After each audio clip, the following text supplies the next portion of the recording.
Okay. Second question about making drinks of snakes. Anything that Islam orders us to kill, it is prohibited to consume. Give me examples. 1, snakes.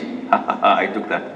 2, crocodiles. There is nothing of prohibiting it or ordering it. It's an issue of dispute. Lions. Lions? No. We are prohibited from killing?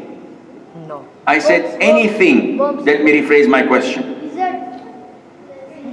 Anything that we are ordered to kill or prohibited from killing, it is not permissible to consume. What are the things that we are ordered to kill? We have snakes, lizards. We have to kill lizards? Yes, the Prophet said, whoever kills a lizard from the first blow will get 100 hasana, 100 good deeds. Second blow, less. Third blow, less. Usually we kill it in 6 or 7 blows. Why? Because we're so afraid of it. Have you seen a lizard with teeth?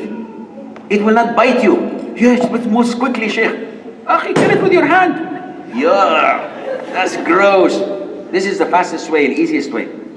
What will happen to your hand? It will dissolve and go into, start to vanish. Nothing. Go and wash your hand with soap. Alhamdulillah. No harm done. Okay, what else than lizards? A dog that has...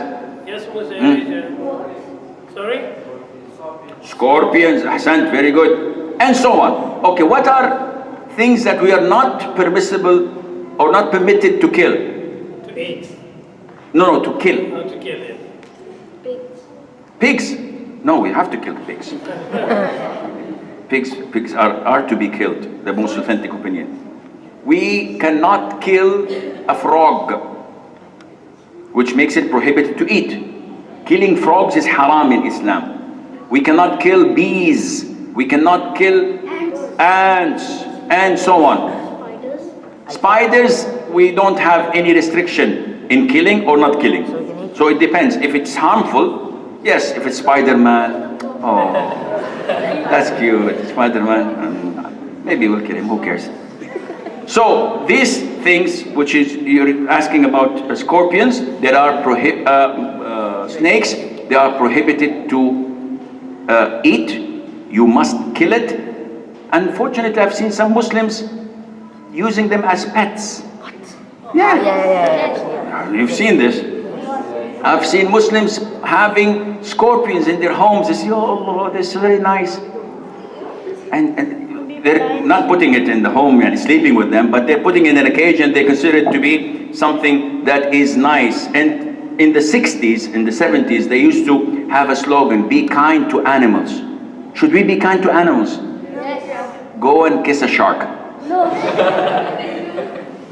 Not all animals we have to be kind to. Harmful things we have to kill. But you don't go to the extreme of being kind and putting a pet or a lion in your home, then you will be its dinner. No, this is not permissible. The third question was about? Mummifying. Mummifying. So what is the rule on making a corpse a mummy? This in our religion is totally... You have to take all the organs out of the body. Breaking the bone of a dead person is haram in Islam. Let alone making an autopsy or opening the person up and taking his guts out and stuffing him with teddy bears and things so that he would stay alive. All of this is haram in Islam. So those pharaohs, they were not Muslims. In their religion, maybe it's okay for us as Muslims to watch their mummies and go and pay money and say, Ma tut akhan amun, oh mashallah, and this Indiana Jones and stuff. All this is nonsense. Islam orders us to respect the deceased corpse of a Muslim. And this is why it's an issue of dispute whether organ donation is halal or haram. Organ, organ donation is not the organ, no. Organ donations is saying that after I die, I give my heart to the needy, I give my eyes, I give spare parts, essentially. This is an issue of dispute. I personally believe it's haram, because a dead person has to be respected in Islam, and he has to be buried and honored. And after his death or before his death, can I go and sell my eye now? No. Why not? Isn't it mine? Yes. No. This organ, this body is not mine. It is Allah. Allah entrusted me with it. So it's not for me to say, oh yeah, I don't need this, take it. Or I'll sell it for you. I have 2 kidneys. Yeah, take one. I need to buy a new car. No, this is not yours to donate.